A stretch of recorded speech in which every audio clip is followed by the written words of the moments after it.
Hello everyone, আসসালামু আলাইকুম সবাইকে। আশা করছি সকলে ভালো আছেন। আমিও ভালো আছি আল্লাহর রহমতে। আজকে আমি আমার গাছে একটা ছোট লাউ ধরেছে। এই লাউটার লাউ চিংড়ি রেসিপি করে দেখাবো। এখন লাউটা আমি গাছ থেকে পেড়ে নিয়েছি। এখন কেটে পরিষ্কার করে ধুয়ে রেখেছি একটা বাটিতে। এখন এখানে আমি মাঝারি সাইজের ৪-৫ টা চিংড়ি মাছকে আমি ছোট, ছোট টুকরো করে নিয়েছি। এখন মাছগুলোকে আমি সুন্দর করে পরিষ্কার করে ধুয়ে রেখেছি।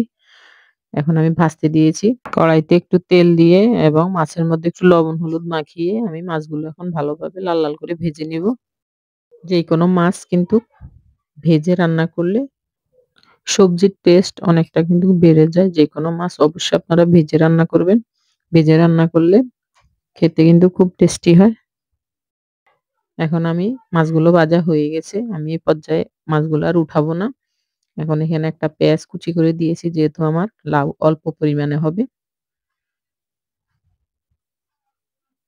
একবেলার জন্য অল্প একটু হবে সেজন্য আমি একসাথে এখন বসিয়ে দিচ্ছি।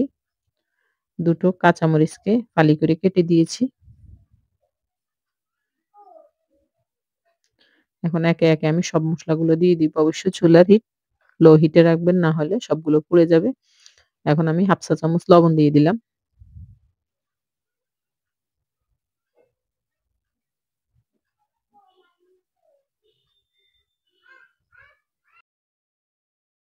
রসুন বাটা দিয়ে দিলাম ১ চা চামচ, হলুদ গুঁড়ো ১ চা চামচ। এখন এখানে আমি ধনে গুঁড়ো দিয়ে দিলাম ১ চা চামচ। দিয়ে আমি ভালোভাবে মিশিয়ে নিব। এখানে আমি কোন রকম শুকনো মরিচ ইউজ করব না। কারণ লাউ রান্নায় শুকনো মরিচ দিলে সবজির টেস্টটা নষ্ট হয়ে যাবে। যেকোনো মিষ্টি জাতীয় সবজিতে অবশ্যই আপনারা কাঁচামরিচ ইউজ করবেন। কাঁচামরিচ দিলে টেস্টও ভালো থাকে, খেতেও ভালো লাগে। কাঁচামরিচ দিয়ে রান্না করে দেখবেন, ভালো লাগবে। এখন আমি সবগুলো মসলা ভালোভাবে ভেজে নিব। এখন আমার মসলাগুলো যেন পুড়ে না যায় এই পর্যায়ে আমি ১ কাপ পরিমাণ পানি দিয়ে দিব।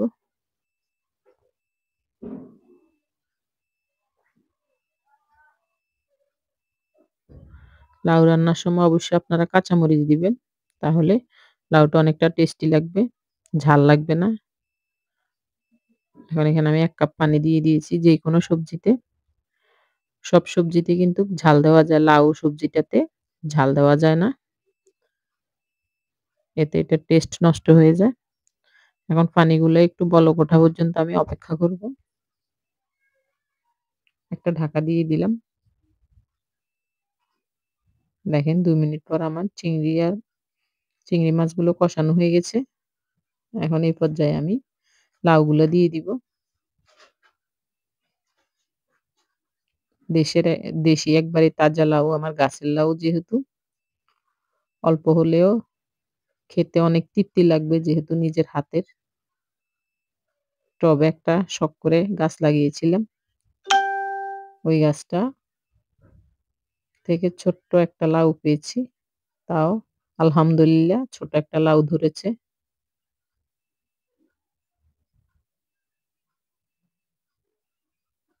এখন আমি ঢাকা দিয়ে লাউগুলা কষিয়ে নিব।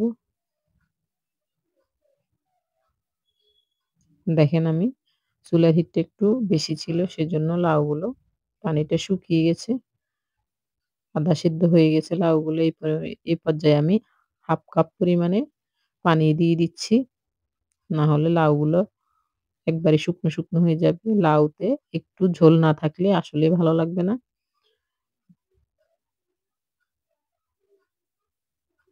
চিংড়ি মাছ আর লাউর ঝোল যেহেতু হালকা একটু ঝোল রাখতে হবে। সেজন্য আমি ১/২ কাপ পরিমাণে পানি দিয়েছি এবং আমার লাউগুলো দেখেন কত সুন্দরভাবে সিদ্ধ হয়ে গেছে, নরম হয়ে গেছে। এই পর্যায়ে আমি একটু ধনেপাতা দিয়ে দিব।